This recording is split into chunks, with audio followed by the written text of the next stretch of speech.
Selamat datang di kelas pendidikan agama Kristen kelas 12. Tema kita hari ini adalah hak asasi manusia menurut sudut pandang iman Kristen. Apa itu hak asasi manusia? Hak asasi manusia itu adalah hak dasar atau hak pokok bagi manusia sejak dalam kandungan yang merupakan anugerah dari Allah yang Maha Kuasa. Nah, ini penting karena dikatakan hak dasar karena ini mendasar, menjadi dasar dari hak-hak yang lain. Kemudian dikatakan pokok karena ini hak yang utama, yang harus dihargai, yang harus diterima dan dijaga oleh setiap orang. Kemudian hak ini sudah ada sejak dalam kandungan. Nah, ini penting sekali bagian ini karena beberapa definisi itu bukan sejak dalam kandungan tapi sejak dilahirkan. Nah, sejak dalam kandungan dan sejak dilahirkan ini dua hal yang sangat punya perbedaan yang cukup signifikan. Artinya ketika seorang itu memiliki hak asasi manusia ketika dia dilahirkan, berarti ketika masih dalam kandungan, maka ia belum memiliki hak tersebut. Nah, di dalam sudut pandang iman Kristen, karena kita mengakui bahwa manusia itu sudah disebut manusia meskipun masih dalam kandungan, karena itu hak-hak dasarnya, hak-hak pokok ini dimilikinya bahkan sejak dia berada dalam kandungan. Nah, hak ini merupakan anugerah. Anugerah artinya diberikan oleh Allah. Allah yang berdaulat itu memberikan kepada manusia. Kemudian hak ini melekat pada manusia sebagai ciptaan Allah dan bersifat tidak boleh dilanggar oleh siapapun. Nah, ini juga bagian yang penting. Hak ini melekat pada manusia sebagai ciptaan Allah. Karena dia ciptaan Allah, dia adalah manusia ciptaan Allah, maka pada dirinya melekat hak asasi manusia ini. Tidak boleh dilanggar oleh siapapun, karena ini Tuhan yang memberikan, Tuhan yang menganugerahkan, karena itu tidak boleh orang lain atau lembaga lain atau pemerintah lain yang boleh melanggar hak ini. Selanjutnya, pengertian HAM menurut Undang-Undang Nomor 39 Tahun 1999. Nah, di situ dijelaskan definisi hak asasi manusia adalah seperangkat hak yang melekat pada hakikat dan keberadaan manusia sebagai makhluk Tuhan yang Maha Esa, yang merupakan anugerah yang wajib dihormati, dijunjung tinggi, dilindungi.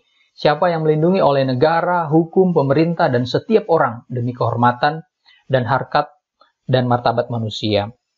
Nah, ini bicara tentang hak manusia itu bukan cuma satu hak, tetapi seperangkat hak. Ada beberapa hak, nanti kita akan lihat itu. Kemudian ini melekat pada hakikat, pada jati diri manusia sebagai makhluk ciptaan Tuhan. Karena dia ciptaan Tuhan, melekat hak ini. Karena dia manusia yang Tuhan bentuk, melekat hak ini pada dirinya. Nah, ini wajib untuk dihormati ya oleh orang lain, wajib untuk dijunjung tinggi, dilindungi hak ini. Siapa yang bertanggung jawab sebagai satu negara, yaitu tidak lain adalah negara itu sendiri, pemerintah melalui perangkat hukum yang ada, dan bahkan setiap orang yang menjadi bagian dari warga negara harus menghormati hak asasi tersebut. Nah, kira-kira itu definisi tentang hak asasi manusia. Ya, di dalam Alkitab ada satu kisah di mana kita bisa belajar tentang hak asasi manusia. Kisah itu tentang seorang raja yang bernama Raja Ahab. Nah, di dalam bagian ini itu ditulis dalam 1 Raja-Raja pasal 21 ayat 1 sampai 29. Nah, ada satu yang kasih judul menarik nih. Ahab the pouting king, gitu ya. Jadi raja yang cemberut atau ngambek atau kesal, gitu ya. Nah, kenapa dia cemberut? Kenapa dia kesal? Nah, kita lihat ya. Jadi kisahnya itu kira-kira kalau kita baca 1 Raja-Raja 21, 129 itu kira-kira garis besarnya seperti ini. Nah, suatu waktu Raja Ahab ini ada di istananya, ya dia lihat kira-kira dia lihat kebun yang ada di istananya, taman yang ada di istananya, dia lihat wah itu tamannya sangat indah, gitu ya. Jadi sangat begitu luar biasa gitu ya taman itu, dan kemudian dia pengen mengembangkan, menambah lagi, memperluas taman itu. Kemudian dia lihat ke kebun sisi taman istana, kemudian dia lihat ada satu kebun yang cukup luas, bagus untuk menjadi tempat pengembangan dari taman istana. Kemudian dia cari tahu dan dia mendapati bahwa itu merupakan kebun anggur milik seorang yang bernama Nabot. Kemudian dia akhirnya datangi Nabot itu ya, dia bicara, dia katakan boleh nggak saya membeli tanah itu atau ganti dengan tanah di tempat lain. Nah, Nabot ini tidak setuju gitu ya, Karena kenapa? Karena itu milik pusaka. Itu merupakan warisan leluhurnya, kan. Itu tidak mungkin diberikan kepada orang lain, tidak mungkin untuk dijual. Nah, hal itu membuat raja sangat kesal. Jadi setelah pembicaraan itu dia pergi, dia cemberut gitu ya.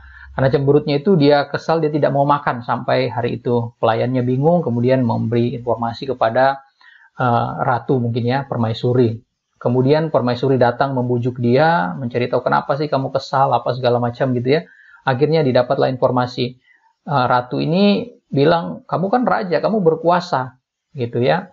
Nah, memang ratu ini, Isabel ini seorang ratu yang sangat individualis, menghalalkan segala cara dan juga termasuk ratu yang kejam. Nah, apa yang dia lakukan? Dia tulis surat atas nama Raja Ahab, kemudian dia kirimkan itu kepada pemimpin, ya. Nah, sebelum dikirimkan itu dia sempat bubuhi stempel raja, itu menyatakan bahwa ini benar-benar surat yang ditulis oleh raja. Dikirimkan kepada pemimpin-pemimpin, para tua-tua, para ahli-ahli hukum yang ada di wilayah itu, Yisrael, ya.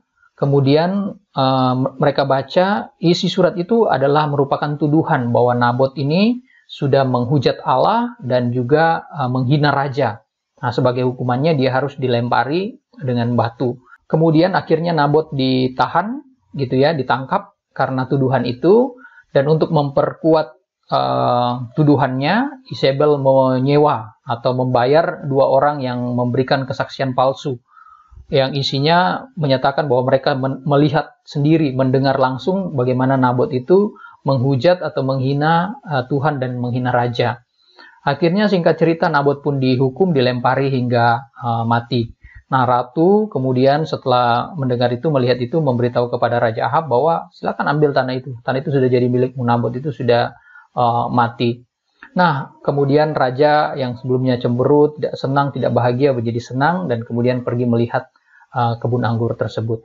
Selang beberapa waktu, Tuhan berbicara kepada Nabi Elia.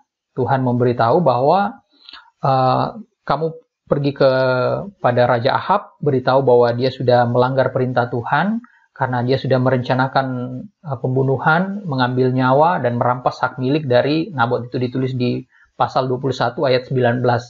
Ya, ini inti dari pelanggaran HAM itu, merampas nyawa dan juga merebut hak milik. Kemudian Nabi Elia datang ya kepada Raja Ahab dan menyampaikan teguran Tuhan itu. Bukan cuma teguran, bahkan di sana dinubuatkan bahwa Ahab dan keluarganya, termasuk ratu yang jahat itu, akan dihukum mati. Nah, di dalam bagian ini, sampai di bagian ini kita belajar bahwa Tuhan sangat peduli dengan penegakan HAM. Orang yang melanggar hak asasi manusia itu tidak dibiarkan begitu saja, tapi Tuhan akan mempersiapkan penghukuman. Tuhan akan menegur, memperingatkan orang tersebut. Ya, bagian selanjutnya tentang hak asasi manusia yang bisa kita pelajari, yaitu sifat hak asasi manusia. Hak asasi manusia itu bersifat individu, tetapi juga bersifat sosial. Artinya, bersifat individu itu karena hak asasi tersebut diterapkan untuk diri sendiri.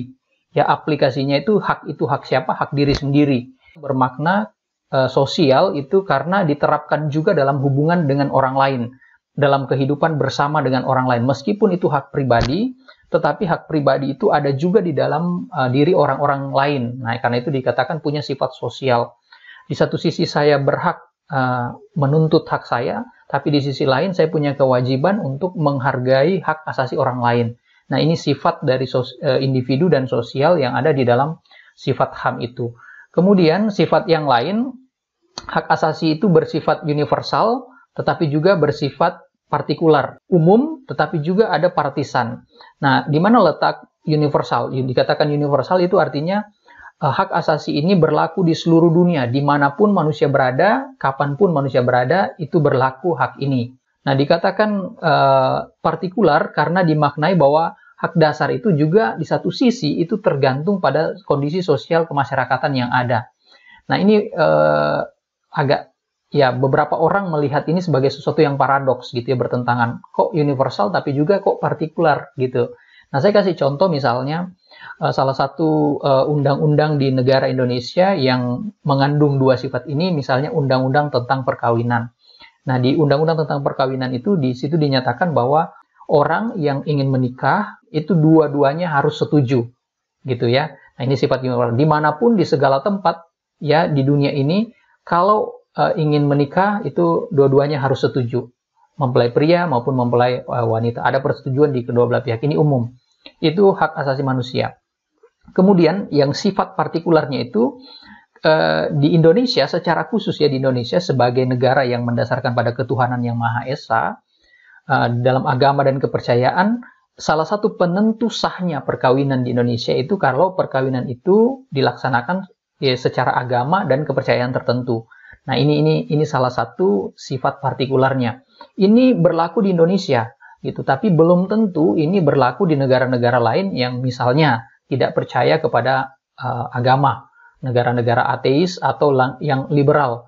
Jadi hanya sampai pada titik yang dua orang setuju, mempelai pria atau wanita setuju, kedua belah pihak setuju, mau disahkan secara agama atau tidak, itu mereka tidak mengakui, tidak menerima itu. Nah, sifat partikularnya itu yaitu sahnya pernikahan di Indonesia itu ketika itu disahkan menurut agama dan kepercayaan. Nah, kira-kira itu sifat HAM yang kita bisa pelajari. Ya, sampai di bagian ini, HAM menurut iman Kristen paling tidak memuat dua pokok penting. Yang pertama, itu Allah berdaulat, ya, melekatkan dan meletakkan HAM itu pada diri manusia, pada setiap manusia. Jadi yang memberikan itu adalah Allah yang berdaulat, yang bebas, yang berkuasa. Karena itu, HAM itu tidak dapat dibatalkan oleh seseorang, lembaga, termasuk negara sekalipun, karena ini bersumber dari Allah. Jadi Allah yang memberi, Allah juga yang berhak mengambil hak-hak dasar tersebut atau hak asasi tersebut. Nah, pokok penting yang kedua, hak asasi manusia ini adalah hak yang sama dimiliki oleh setiap orang, siapapun dia, dimanapun dia. Dia adalah manusia yang diciptakan, maka dia memiliki hak yang sama, meskipun dia disabilitas atau tidak, ya, meskipun dia orang kaya atau sederhana, meskipun dia terpelajar atau tidak, meskipun dia tua atau muda, memiliki hak asasi yang sama. Kenapa? Karena manusia itu sama-sama diciptakan menurut gambar dan rupa Allah. Karena itu HAM itu sama dimiliki oleh setiap manusia. Nah, apa landasan hukum HAM di Indonesia? Landasan hukumnya apa? Itu diatur di dalam yang pertama Undang-Undang Dasar 1945. Ya, baik di pembukaan maupun di batang tubuh itu bicara tentang hak asasi manusia. Nah, kemudian selanjutnya bukan hanya di bagian itu, tetapi juga misalnya di dalam TAP MPR nomor 17/MPR tahun 98, itu juga bicara tentang hak asasi manusia. Ini juga menjadi pedoman atau landasan hukum penegakan HAM di Indonesia. Kemudian yang ketiga, Piagam HAM Indonesia tahun 1998, yang terdiri atas 10 bab.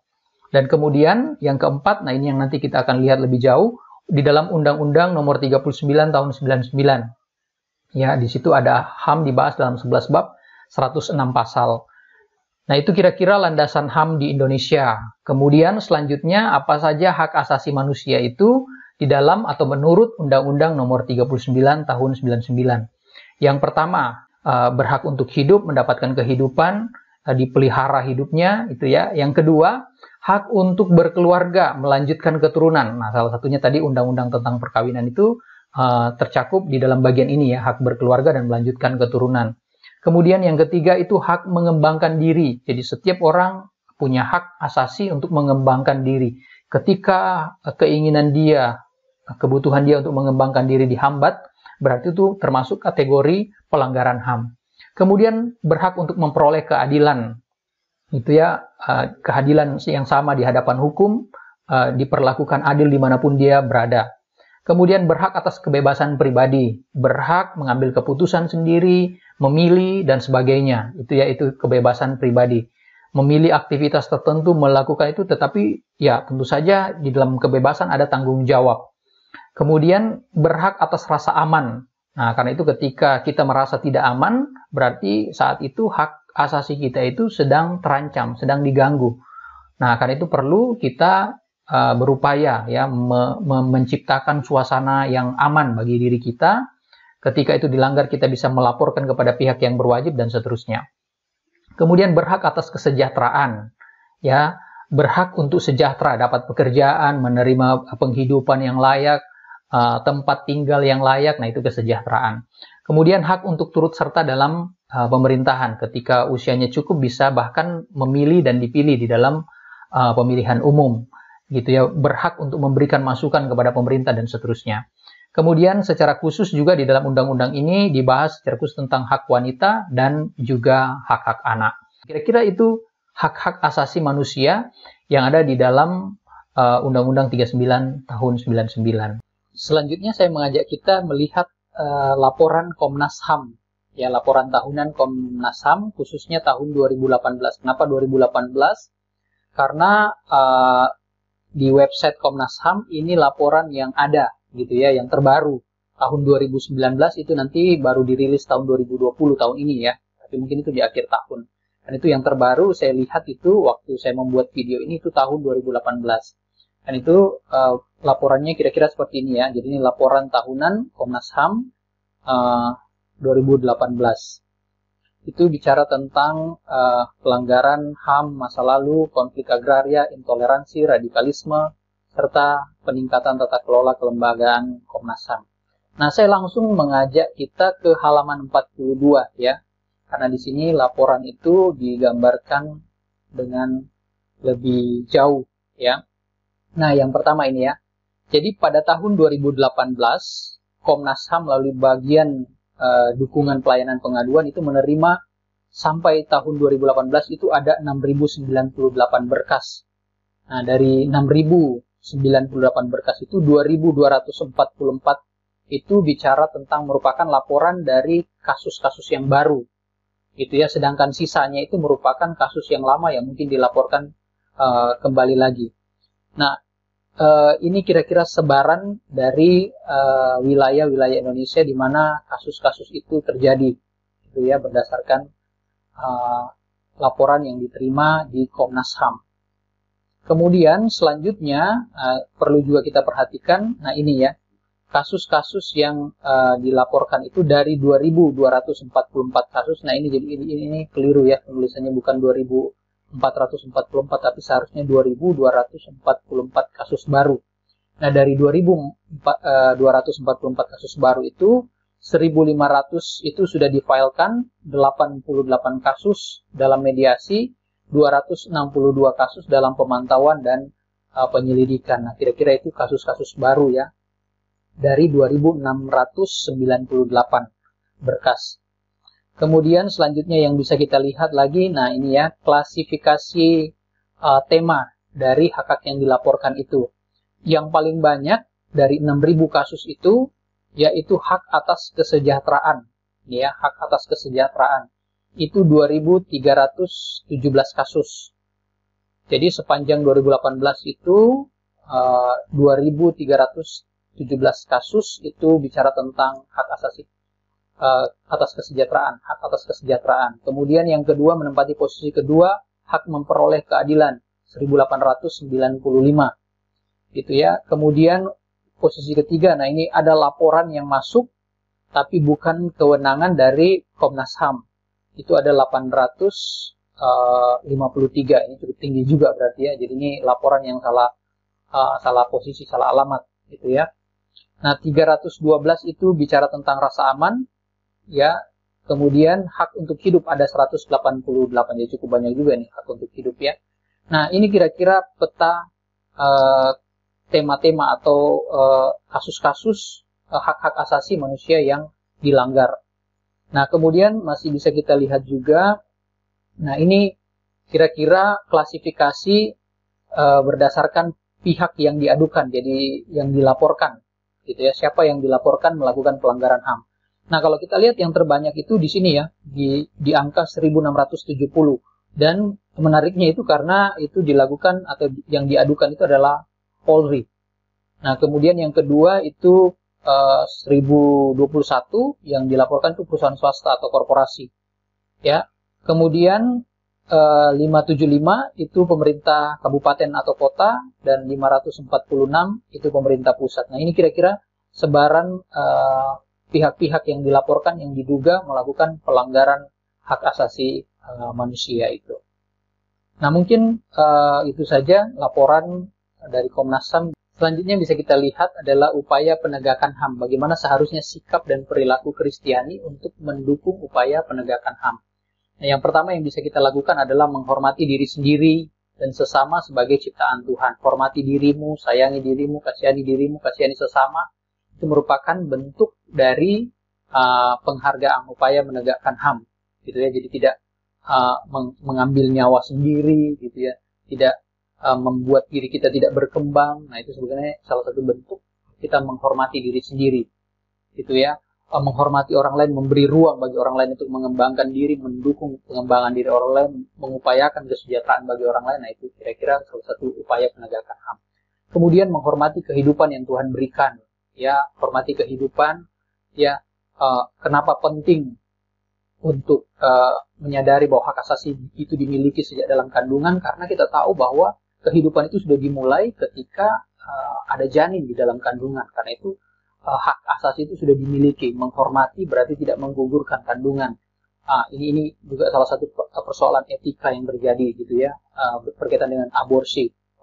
Kristenan tidak mengizinkan dilakukan aborsi, karena itu sama dengan tidak menghormati kehidupan yang Tuhan berikan.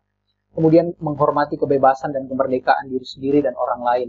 Kita punya kemerdekaan, kita punya kebebasan berekspresi dan sebagainya. Manfaatkan itu, lakukan itu dengan bertanggung jawab, gitu ya, dan juga beri ruang bagi orang lain. Menghargai pendapat, jadi jangan hanya pendapat kita yang didengar, tapi juga pendapat orang lain. Belajar melihat dari sudut pandang orang lain, memberikan pilihan, ya, kita punya pilihan mengambil keputusan segala macam. Ketika perbedaan pendapat terjadi, gitu ya, kita nggak ada masalah dengan perbedaan pendapat, tidak membangkitkan sentimen pribadi terhadap orang yang berbeda pandangan, beda pilihan dengan kita. Kemudian yang terakhir bisa juga itu menghargai segala sesuatu yang menjadi milik orang lain. Pinjam, gitu ya, apa yang menjadi milik orang lain, mengembalikan tepat waktu, tidak merampas hak milik orang lain, dan sebagainya. Nah, kira-kira itu upaya penegakan HAM, sikap-sikap Kristiani yang bisa kita lakukan. Kemudian, apa saja peran gereja yang gereja bisa lakukan sebagai orang percaya, sebagai komunitas persekutuan orang percaya yang bisa lakukan untuk menegakkan HAM. Yang pertama, itu dengan memberikan pengajaran tentang HAM melalui khotbah, melalui diskusi, penelaan Alkitab, seminar, dan workshop. Di situ gereja bisa memberikan ruang, memberikan pengajaran, menolong umat untuk bisa memahami apa hak-hak asasi manusia itu. Kemudian juga gereja perlu memperhatikan secara nyata problematika pemenuhan hak dalam kehidupan sehari-hari. Kehidupan jemaat, apakah ada perilaku yang melanggar HAM, tindak kekerasan, gereja perlu memperhatikan itu secara nyata. Kemudian juga ketika ada yang melapor, gereja memberikan dukungan, kemudian menerima berbagai laporan, membuka ruang, ikut di dalam pengaduan ketika hak-hak jemaat sedang dilanggar, memilih jalur-jalur hukum ketika pelanggaran HAM terjadi. Nah, kemudian yang terakhir, gereja juga bisa ikut serta dalam upaya mencegah terjadinya pelanggaran HAM. Jadi mencegah sebelum pelanggaran itu terjadi. Ketika sudah terjadi, gereja bisa hadir menengahi sebagai mediator, kemudian memberikan saran-saran yang positif untuk mencegah atau untuk memulihkan, mendamaikan, menyelesaikan permasalahan HAM yang ada. Nah, itu kira-kira peran gereja dalam upaya penegakan hak asasi manusia. Bagian yang penting untuk kita lihat juga yaitu nilai-nilai Kristiani di dalam hak asasi manusia itu. Jadi ketika kita menegakkan HAM, sebenarnya kita juga sedang menegakkan nilai-nilai Kristiani. Nah, ada beberapa nilai di sini, paling tidak ada 4 nilai Kristiani yang terkandung di dalam upaya ketika kita menegakkan hak asasi manusia. Yang pertama, nilai religius. Ketika kita menghargai hak asasi manusia, itu berarti kita sedang menaati perintah dan kehendak Allah. Di situ sisi nilai religiusnya. Tak menegakkan HAM berarti kita sedang taat kepada kehendak Allah. Menegakkan HAM berarti kita sedang melakukan apa yang Tuhan perintahkan. Nah, itu nilai religius. Yang kedua, menegakkan HAM berarti kita juga menghargai sesama. Orang yang menegakkan HAM berarti orang yang sangat menghargai sesamanya. Nah, itu nilai Kristiani yang kedua. Yang ketiga adalah nilai keadilan. Orang yang menegakkan HAM adalah orang yang bertanggung jawab. Gitu ya. Setiap orang yang punya HAM punya tanggung jawab yang sama dari semua orang untuk saling menerima. Ketika nah, di situ prinsip keadilannya ya. Kita menerima hak orang lain, hak asasi orang lain, memberi ruang bagi hak asasi orang lain, tapi di satu sisi hak kita juga kita hargai, kita hormati, diberi ruang oleh orang lain. Jadi ada tanggung jawab yang sama, saling memberi ruang, saling sama-sama berupaya menegakkan hak asasi manusia. Di sana ada keadilan. Kemudian nilai yang keempat adalah kasih. Tanpa kasih, mustahil seorang dapat menghormati dan menghargai hak orang lain. Kasih merupakan nilai Kristiani yang sangat sentral di dalam iman Kristen. Ketika kita menegakkan HAM berarti kita sedang mengedepankan kasih. Ketika kita menghargai hak asasi manusia berarti kita sedang menempatkan nilai-nilai kasih itu di dalam kehidupan kita. Nah, itu nilai-nilai Kristiani ya yang kita bisa lihat di dalam hak asasi manusia. Di bagian akhir ini saya mengajak kita melihat satu contoh dugaan pelanggaran HAM yang terjadi di tahun 2020. Di dalam satu portal berita CNN Indonesia, di situ ada satu artikel berita yang diberi judul Komnas HAM sebut ada pelanggaran HAM dalam penggusuran di Taman Sari. Itu di bulan Januari tahun 2020. Nah, kira-kira di sini Komisioner Komnas HAM Khairul Anam itu menyatakan ada dugaan pelanggaran dalam penggusuran di wilayah Taman Sari pada 12 Desember tahun 2019. Nah, ini kutipan perkataannya, iya pelanggaran HAM. Kalau kita lihat rekaman media, apapun argumentasinya, penggunaan kekerasan dalam konteks penggusuran seperti itu, kalau dalam bahasa awamnya bisa diartikan brutalitas. Nah, itu kata komisioner dari Komnas HAM. Ya. Nah, ini cuplikan berita itu. Ya, ketika Satpol PP menertibkan atau melakukan penggusuran di Taman Sari.